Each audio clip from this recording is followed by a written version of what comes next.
Halloween, that time of year that's all about horror, spookiness, dressing up, jokes, extortion, ghosts, or devil worship according to the average God-fearing American. But I mean, let's be real here, we already invented the state of Nebraska, so I mean, like, is humanity worth saving at this point, right? Love you, Nebraska.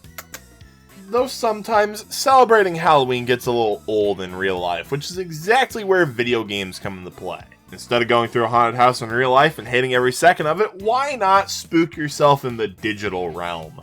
Now you see, video games have always had a bit of an interesting relationship with Halloween. Whether it's a classic Atari 2600 game or a nice and shiny next-gen experience, there are a slew of video games to help you get in that Halloween mood.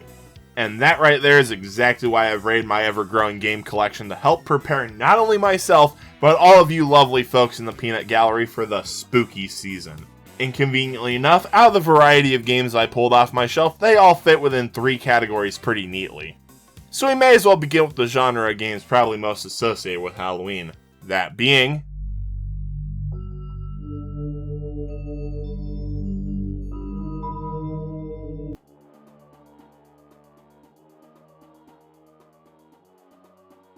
yeah, I don't like horror. What? He doesn't like horror? What is he, the second coming of Benito Mussolini? Yeah, I hate Me Too for not partaking in one of gaming's most treasured genres, but keep in mind the Dark Crystal still scares me, so give me a little slack. And besides, nowadays I feel like the horror genre is a little overdone in video games. Oh no, big monster's scary! Like, please, we live in the same timeline as Assassin's Creed Odyssey. I'm a little desensitized to horrific abominations these days.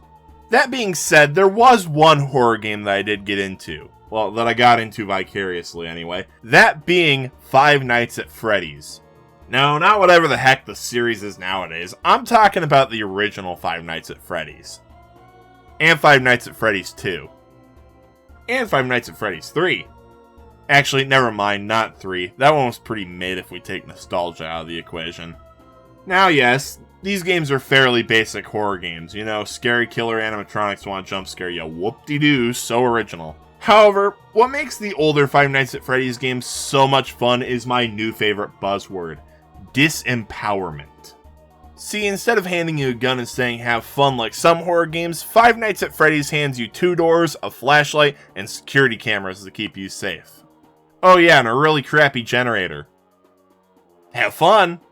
And let me tell you, the second game isn't much better. Now see, this time they at least shelled out enough money to pay the electrical bill, but in doing so, they revoked your door privileges, leaving you pretty much naked and afraid. Though you do get a mask, so I mean, like, you're not completely naked.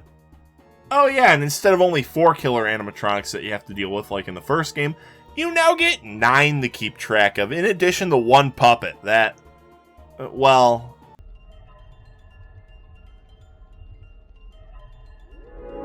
Want a break from the ads? Also, one more thing, I love that these older games don't really explain much of the story surrounding why you're being hunted by these animatronics. All these games really give you is that there was a murder at the pizzeria that you're in sometime in the past, there was something called the Bite of 87, vengeful spirits might be haunting the animatronics, and for some reason the dude who's murdering people is purple.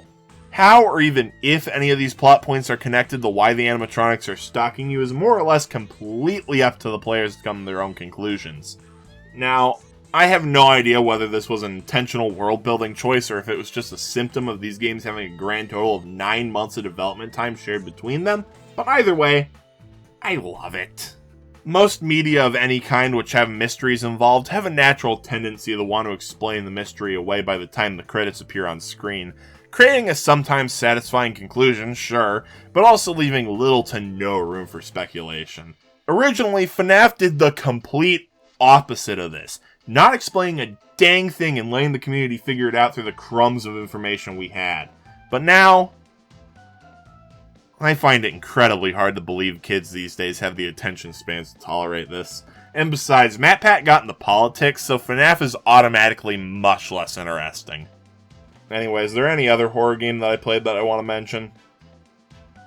Frogger the Great Quest? I don't really feel like breaking my PS2 again with the Frog from Frogger's Malice. Well, I mean, if you want to count being pursued by mid-2010s meme culture and Gary's mod as horror, then Sure. There's another horror game for you. Oh, crap!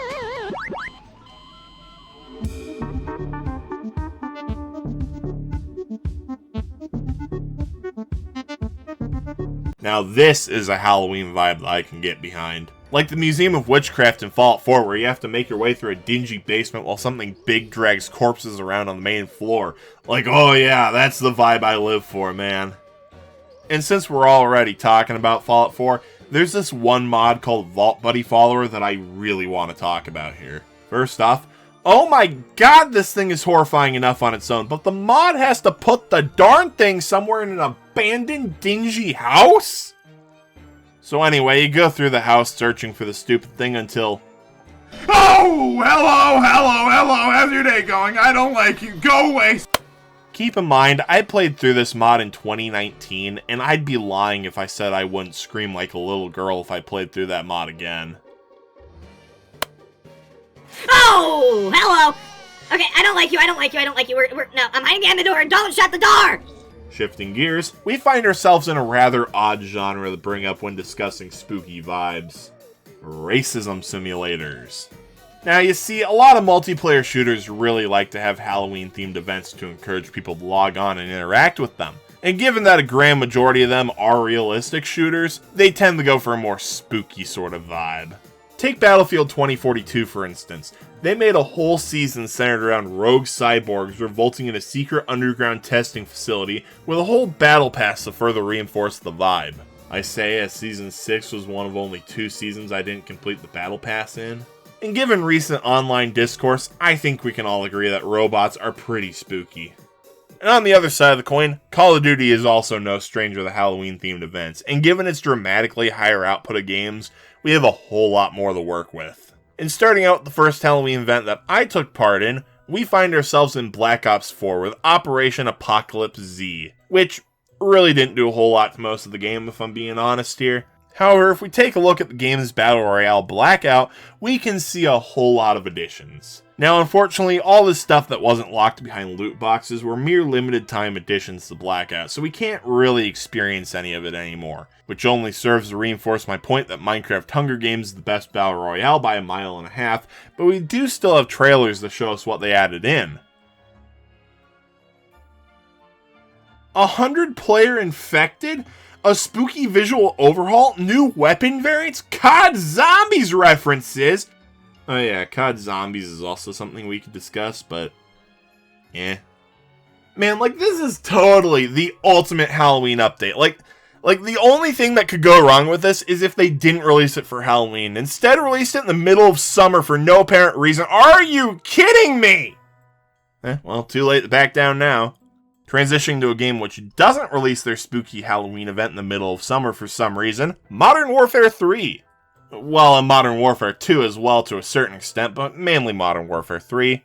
Alright, hear me out on this one. Instead of putting all their eggs in the major Battle Royale overhaul basket, they instead decided to focus on overhauling multiplayer to fit the Halloween vibe, which as a person who hopes Warzone and most Battle Royales meet a fiery end one of these days, I rather enjoyed.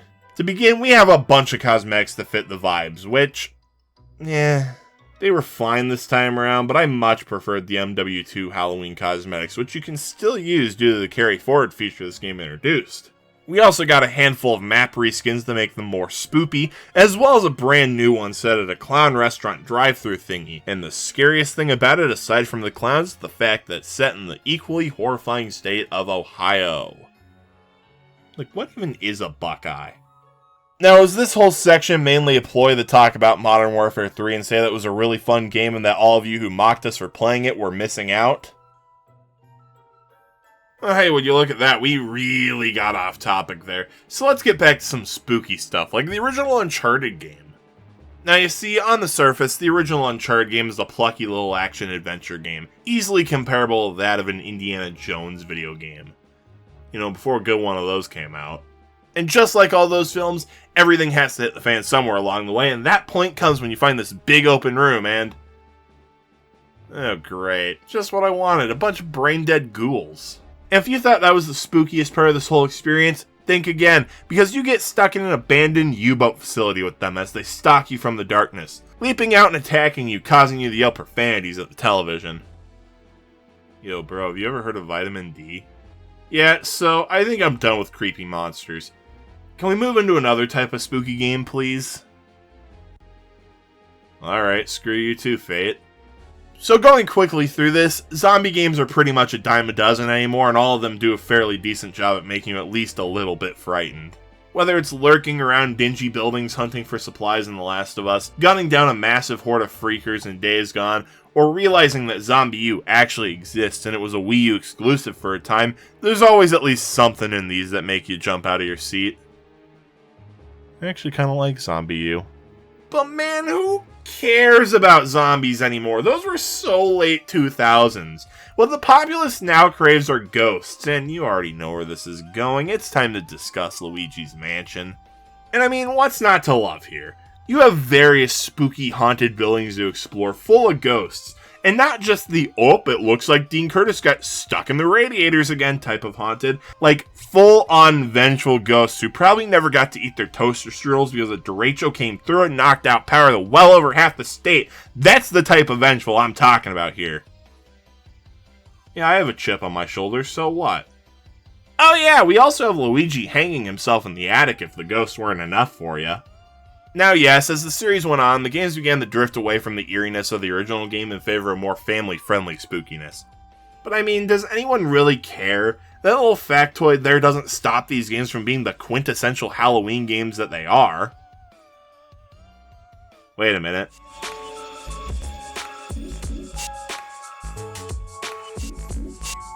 So, we're finally here. No more people going, oh no, the corn men are leaping out of their leafy dwellings and are gonna murder my entire family! Which, like, no. That wouldn't happen to begin with. I just asked Cornelius and he said his homies ain't about that life. And does he look like a man who'd be telling the whole world a whopper? Where were we going with that again? Oh yeah, Halloween as it is in the modern day is fun, not scary. Want proof? Alright, example, Jack-o'-lantern. Logical next step, Pumpkin Hill from Sonic Adventure 2. I mean, what do you want me to say about this, man? Just look at it. That just screams quintessential Halloween. It's also probably one of the best treasure hunting levels in either of the Sonic Adventure games, which sounds like it should be a hot take, but from my surface level interactions with the Sonic community, and trust me, it was very surface level because if anything belongs in the horror category, it's them, that opinion is pretty widespread. But shifting from Sonic, the Blue Go Fast Machine, over to everyone's favorite Italian plumber, Mario has quite a few Halloween-themed stages across his myriad of games. The most obvious of these stages comes from Mario Wonder, where you'd have a hard time convincing anyone that these weren't Halloween-themed. You also have some other stages like the variety of haunted house levels. However, if I'm being honest here, Mario Kart pulls off the Halloween vibe a whole lot better than your basic Mario game. For instance, take Boo Cinema from Mario Kart World, where not only do you get an eerie Art Deco haunted theater to race through, but you also get to fly into a Mario-fied 1930s horror flick and race around on platforms made of film. We also have Twisted Mansion from Mario Kart 8, and the only thing I really have to say about it is, oh my god, can we play something else online? Thank you.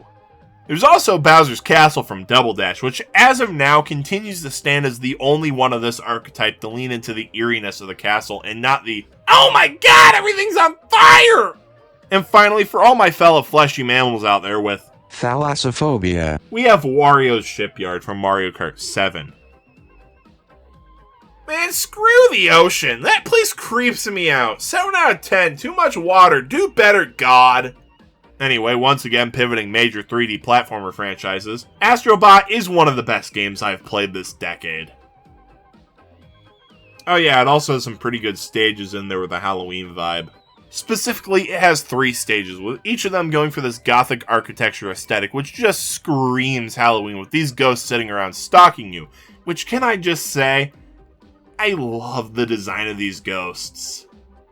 Related point, these stages also contain VIP robots, which are references to characters from a bunch of horror franchises that I didn't mention, which conveniently boosts the number of games I talk about today. See kids, that's what we in the industry call a loophole. If you have any complaints about this, I suggest you contact your local mythological creature for legal support. And with all that being said, I think that just about covers everything I pulled off my shelf, so let's just clean up here and...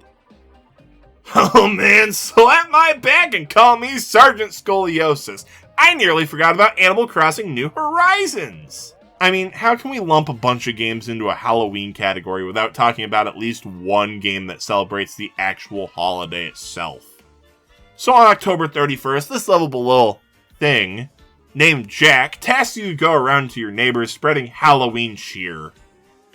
Or subjugate your neighbors under his pumpkin-head monarchical empire. I haven't really decided what he means yet. I mean, he does claim to be the reigning czar of Halloween, so take that however you will. Ignoring Jack, though, Animal Crossing also offers up plenty of Halloween-themed decorations to spice up your island and make your village or homes the scariest they've ever seen and will ever see. Yet, they will never have as much horror aura as the home of the lonely venture capitalist. Ooh. Well, I think that just about covers everything that I have for y'all. So if you don't mind me, I'm gonna go give candy to children dressed as the scariest thing that I know. An academic. And I hope these kids really like learning about citing historical sources properly.